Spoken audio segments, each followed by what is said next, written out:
Hi, this video is looking at writing a fantastic short story for the paper 1 writing exam.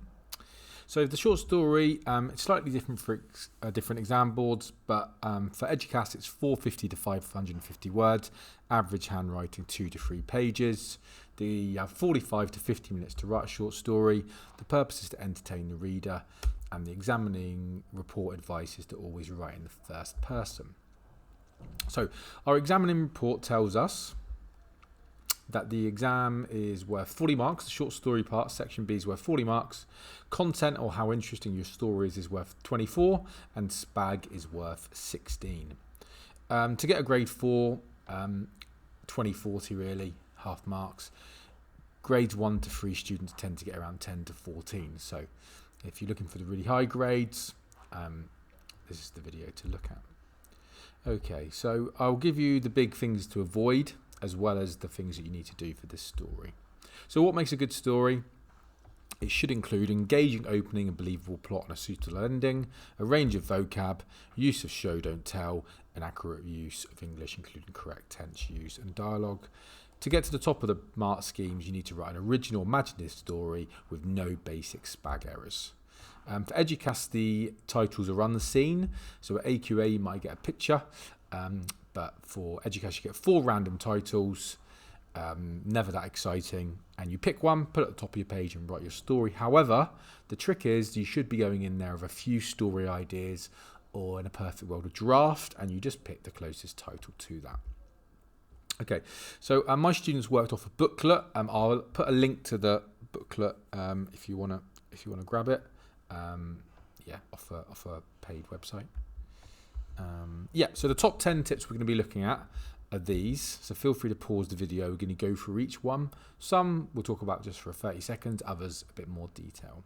But if you do all these tips, you're going to pass the exam. Okay, so the first one sounds obvious, but it's meeting the word count. The examiner says, when I put it in quotation marks, it means it's come from the examining report. So it says candidates need to think about their writing and make sure that it has some substance and detail. The target is 450 words. So the word count is 450 to 550, but I would say if you get to 450 higher quality, that would be better than writing 550 or lower quality. So 450 is absolutely fine. And the biggest mistake students tend to do is because it is section B, they spend too long on the reading exam and don't give themselves enough time for the short story. So the examiner says weaker responses are often too brief or lack specific detail. There has to be enough in your story for it to get a good mark. So anything less than 2 pages is really going to struggle to get a mark. So a plan, no. A page and a paragraph, no. Unless it's absolutely genius level, it's not really going to get any sort of grade. This is what the examiner will say if it's too short. This is literally an examining person's comment. Thin, brief, limited. All of those things mean it's too short. And even the SPAG mark, they will put something like the brevity of the story means I can't give it a good mark. So even from a SPAG point of view, you can't get a high mark if you don't write enough because you're not given enough evidence to show that you deserve a higher SPAG mark. However, the examiner says there's nothing to be gained from writing endlessly. So it's logical, isn't it? Sometimes students come out of the exam to me and say, oh, I've written 6 pages, like it's a good thing. We don't want that either because it probably means there's going to be more mistakes in it. So 2 to 3 pages is what you should be going to. So something like this. Yep, maybe a tiny bit longer, maybe 2 pages in the paragraph, but yeah, that's what you should be going for. Okay, so like I say, you get 4 random titles. I'm going to show you, while we look at all the tips, I'm going to show you a story that probably got a high grade 7, low grade 8. So definitely can be improved, but I think this is a good one to look at. This character chose this story title, write about a character in an embarrassing situation. So it was 452 words, so it just met the word count, which is absolutely fine. So we're going to read it through, and then during the rest of the video talk about what it does. Okay, the most exciting thing I've done, I'll tell you the story since you ask. As I opened the party invite I received last summer, I rolled my eyes. Oh no, fancy dress. This should be real fun. Does anyone actually like fancy dress? Do you? You're meant to be having fun with your friends. You turn around and someone is dressed as one of the contestants from Squid Game or some creature from SpongeBob. It's so stupid. Sorry, I'll get back to the story. party time. I spent hours cleansing, exfoliating and moisturising, plucking and polishing. As my music, Sabrina Carpenter obviously, screamed through the speakers, I danced around and sang way too loudly into my microphone. Hairbrush. Grimacing at my reflection, I fiddled with my bunny tail and drew on my whiskers. A rabbit. Dear reader, I can hear you ask, why did she choose a stupid rabbit? Don't judge me, please. Anyway, do you know the hardest part of my prettifying procedure? Somehow doing my makeup as a bunny and making sure my fake tan didn't make me look like a huge carrot. I thought I had just about pulled it off, but when I sashayed into the living room, my dad just tutted and turned the TV volume up. Cheers, Dad.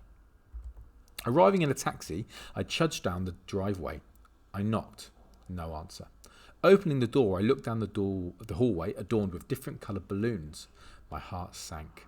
Mortified and humiliated, I stood under the hot glares of each and every person around me, not knowing if I should laugh or cry.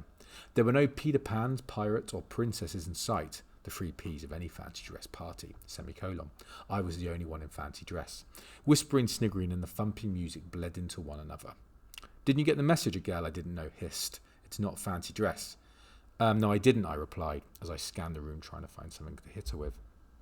Instantly, I decided to own this moment. I looked at my whiskers in the reflection of the huge flat-screen TV on the wall. I smiled. Pushing up my white plush bunny tail, I hopped, get it, because I'm a rabbit, to the dance floor while everyone looking at me. It felt like I was on Britain's Got Talent. Slowly, very slowly, the sniggering turned into smiling and clapping as I strutted in my bunny costume. I don't think I'd ever strutted before that moment. It felt good. Dear reader, there we have it. My story. My rabbit, dad-tutting, embarrassing, amazing story. So, what's the most exciting thing you've ever done? There we go. Okay, so there are good and bad things about it. I mean, there's the odd SPAG error, and you could argue that it sets up a problem and the problem gets solved instantly. But overall, I would say this is an interesting story that the examiner would like. So tip 2. Write in the first person, the past tense, and set your story over a short period of time. Each of those, that story I just read, did. So from a SPAG point of view, the examiner says accuracy, recurring issues including spelling, punctuation, and also capital letters is a big SPAG error. Control of tenses is an issue for grade 2 or 3 students. Time given at the end of the exam for proofreading is time well spent. They also say 40% of the total marks available is for SPAG, and too many candidates lose marks because of the lack of accuracy in their work. So proofread, it's the simple stuff, yeah? So you're not going to get a grade 4 or above with the simple mistakes. So comma splices, homophones, things like that. Also check your handwriting as well. So some of you might be on a computer, but if you know your handwriting is a bit messy maybe sometimes, make a big effort in the exam to check that. So the most common errors are these ones. These are the things that are going to stop you getting a high grade. Like I say, is the common SPAG errors. Plus in the story, your tenses is a thing as well. And what students tend to do is they keep flitting between past and present tense. So the examiners say it's safest to go in the past tense. I always almost set my story as if it happened yesterday. So that means your verbs will be in the simple past tense. So I walked, I ran, she said, for example. So this is a little activity. This is an extract from Harry Potter. And this is a typical example where I've done this, where some of them are past tense, some of it's present tense. It's all meant to be in the past tense. So these are all in the present tense. You would need to change these into the past tense. You've got to stay in the same tensing throughout. Obviously, you can do flashbacks and flash forward, but make sure it's in the correct tense and stick with it. Set your story over a short period of time. Don't sell it over days, weeks and months. You've only got a 45-minute and 2 pages. If it was me, describe a memorable 10 minutes to a couple of hours of your main character's life. The story I showed you was over a couple of hours of one night.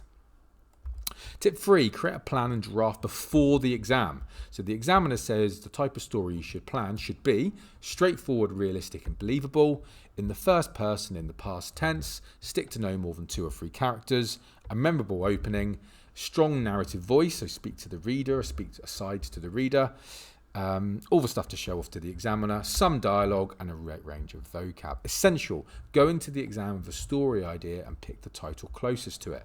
And this is a really important part of the video. So what they say is that most candidates write best when they write from personal experience. Higher grades have the sense of authenticity, while weaker students, their work or their story was implausible and not believable. So in summary, always go for an entertaining but believable and realistic story, and you do need to plan, beginning, middle and end. Put it on your answer page so the examiner knows that you've planned. Most common mistake students make is they never really plan or draft going into it. They think they can wing it. So the day of the exam, imagine being in the exam room, they're trying to think of a story. Just think how much easier it will be if you draft a story, knowing what you're going to do, as opposed to you get into the exam room and trying to make one up the spot. Stories to avoid: aliens, blood, axe murderers, dreams, anything too crazy. Keep the story small, keep your characters relatable and real. So you're going to go into that exam with a story idea. So the one I read about the party, I think the girl who wrote it just had the idea was a fancy dress party, but for this one she chose being in an embarrassing situation. This one was the birthday party, because that would have been too easy, but you might not get an easy one. And even if you get something like this, just pick a memorable weekend and just in your opening paragraph say that the party takes place on a Saturday. So what you don't do is you don't go into the exam, think, oh, there's not a title near it, and make one up on the spot.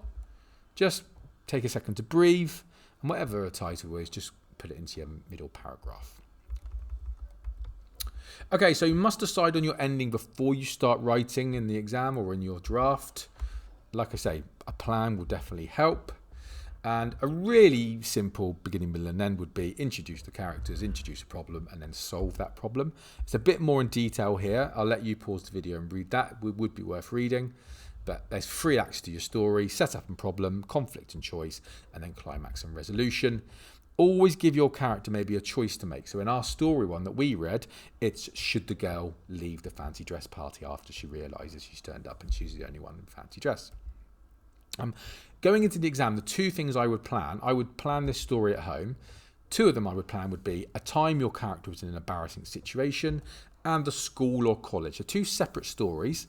And if you plan for these, you'll be absolutely fine. Whatever comes up in the exam will cover one of these 2 stories. So I'll show you a couple of examples from my students. So embarrassing situation, the plan was: setup is a girl is invited to a fancy dress party. The conflict or choice is she arrives as the only one in fancy dress. And the climax is she decides to embrace the moment and enjoy it. Another one, which actually a student did a plan based on a scene from a film called Dumb and Dumber, is the setup. A problem is a man at a petrol station is chatting to a woman. The conflict and choice is he manages to he's mucking around with a match and sets his foot on fire. And he shouts at the woman and she drives off. So it's like a humorous thing. It's not too serious. The school or college one, a student came up with this in November.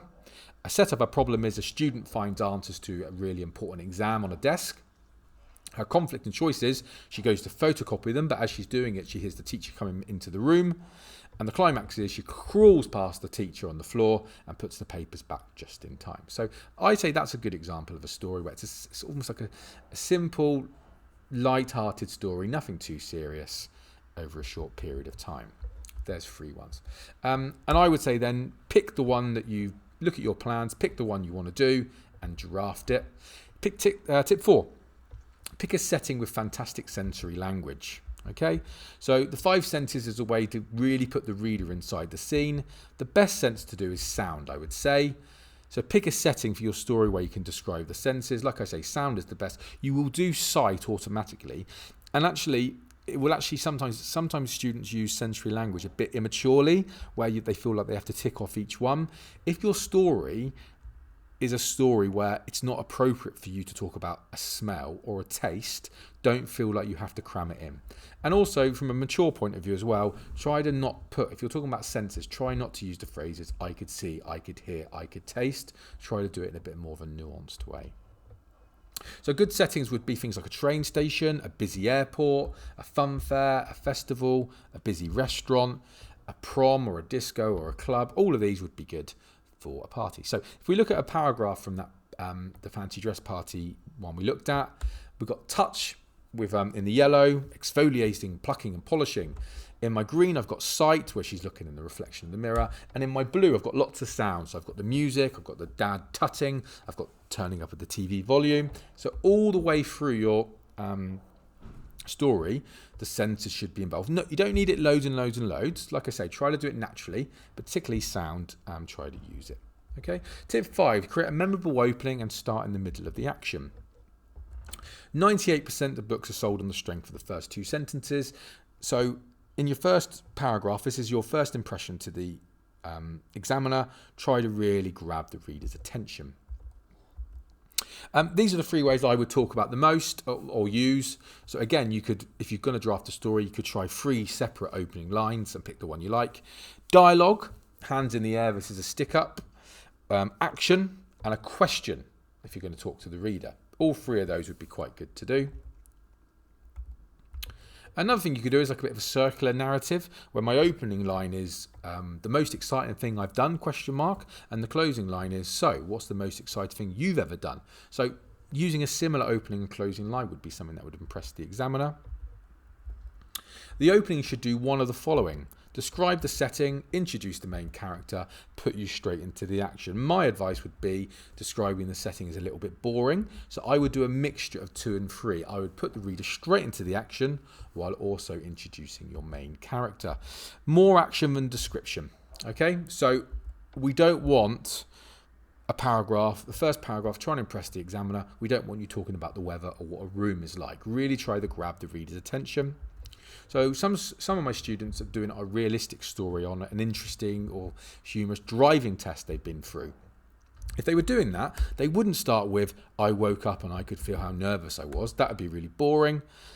You could start straight into the heat of the action. Turn the ignition on now, the test instructor growled. I froze. So a bit of dialogue straight away would really grab the reader's attention. Again, if we were doing that petrol station one, don't start with, I drove up to the petrol station. You could start with, I heard my shoes sizzling. There you go. So think about what you would do for your opening paragraph. Tip 6, show off to the examiner. So the 3 ways to show off would be figurative language, show not tell, and using strong verbs. So figurative language is a really good way of, a bit more of an interesting way to get the reader involved. So you should know them by now. Again, if you look at a paragraph for mine, if we look at my one, we've got alliteration, or half alliteration, plucking and polishing. I've got personification, the music screamed through the speakers. I've got a metaphor, my heart sank.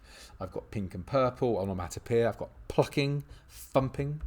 I've got list of 3, whispering, sniggering, and the thumping music. And I've got a bit of ambitious SPAG with some brackets and a semicolon.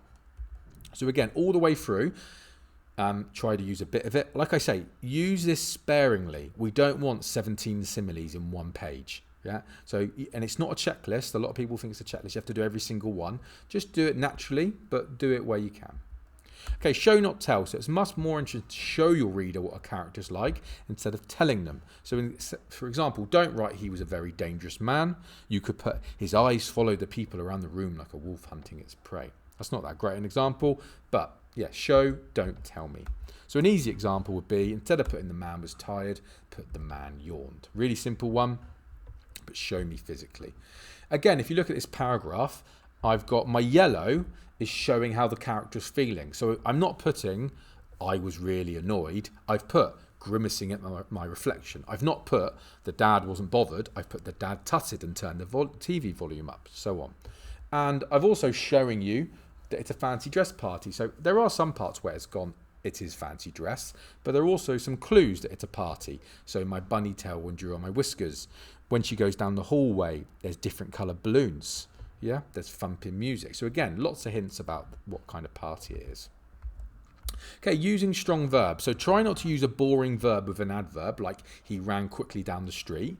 Get rid of the adverb and change the verb to make it more descriptive. So instead of he ran quickly down the street, you could have he raced down the street, he sprinted down the street, he dashed down the street. All of these would be better than he ran quickly down the street. Okay, again, if you look through my paragraph, lots of strong verbs. So we've got moisturising, plucking, screaming, dancing, sashayed, tutted. All of these are really good and descriptive, much better than just saying like, oh, I don't know, I walked slowly. Yeah, much stronger. Again, all the way through, try to use strong verbs. Okay, tip 7, speak to the reader. posh name for it is authorial or intrusion. So this is a literary device where the writer addresses the reader directly. In films, they use it a lot. They call it breaking the fourth wall. In a show called Fleabag, and Deadpool does it a lot. And the idea is it develops a relationship between the author and the reader and gives the reader vital information. And it tells the reader things that maybe the writer wants them to know. And almost it sounds like, if you do it well, it almost sounds like you're making the reader feel like they're listening to a good friend. So you can do it in a few ways. You could use brackets, or you can refer to the reader as reader. So for example, I love shopping. Well, only for clothes. I leave the food shopping to my mum. It's my favourite way to spend the weekend. Feel free to read that yourself. And there's some examples in our paragraph. So it starts with the most exciting thing I've done. I'll tell you the story since you ask. It's almost like they're having a conversation with like an invisible person. Yeah. Sorry, I'll get back to the story. Dear reader, I hear you ask, why did she choose a stupid rabbit? Don't judge me, please. So it's a really good way that will give you a strong narrative voice and make you stand out in the exam. Tip 8, vary your sentences. So long sentences tend to slow down your reading, are quite calm. Short sentences speed your writing up and create tension. And bit of tension and action. Again, I'll let you read that yourself. So again, all the way through, particularly if there's something you want to exaggerate, use a short sentence as well. You vary your sentences up. Okay. Another way of varying your sentences are beginning a sentence with two adjectives, beginning a sentence with a verb, ing word, beginning with an adverb. All of these ways, or use two adjectives or two adverbs. All of these ways, again, are going to up your SPAG mark as well. So try to do that as well. Okay. And like I said, in the story we looked at, this person did that quite a lot. So they use short sentences, they use adjectives to start the sentence. Mortified and humiliated, blah, blah, blah. Grimacing on my reflection. So it's much better than just starting each sentence with I. Okay. Tip 9, use some dialogue. So the characters speaking to each other. So in a story, dialogue should do one of the following. Reveal characters' relationships. Move the story forward, increase the tension. Don't put dialogue in unless you're doing one of those things. The main rules to punctuate dialogue are put the word spoken inside the speech marks, easy. Include dialogues, try not to use said all the time though. Take a new line when a different person starts to speak. And the punctuation of what is spoken must go inside the speech mark. So before the speech mark ends, there must be some kind of punctuation, be it a full stop, a comma, ellipsis, whatever. Again, try not to use said all the way through. So here are some examples. Shouted, blurted, announced, responded, reported, demanded. The good thing about this is it should tell you about the character as well. So if it said blah, blah, blah, he stuttered, this means the character's nervous. If it said he yelled, it might mean the character's angry. Your story, though, should not look like a script. Yeah, so you should only have, I would say, 2 or 3 occasions of dialogue. In my story I showed you, I think there was 2, one character speaking to each other once. Okay, tip 10. Check for SPAG errors at the end of the exam. To get to the top of the mark scheme, you have to be in control of tense and sentence construction and range of punctuation. Okay, so these are the main things to check. All the common SPAG errors and the tenses. Remember, the examiner said tenses are a big thing that students tend to mark up on. And then push yourself with SPAG. Try to use some semicolons, brackets, and ambitious sentence starters. Add all of this together and you get this. So here's the story we looked at, but all of it included. So you've got a memorable opening and closing. You're talking to the reader, short sentences, sensory language, sentence starters, dialogue, show off to the examiner, ambitious SPAG. So use all of that. You're going to do really well in the exam. Quick summary then. So characteristics of successful response. Not well judged in length and are neither too brief or long. They display technical control and they have an interesting story. Areas for improvement, technical control, so basic SPAG, check it. And give yourself time at the end to proofread. Okay, hope that's been of some use to you and good luck in the exam.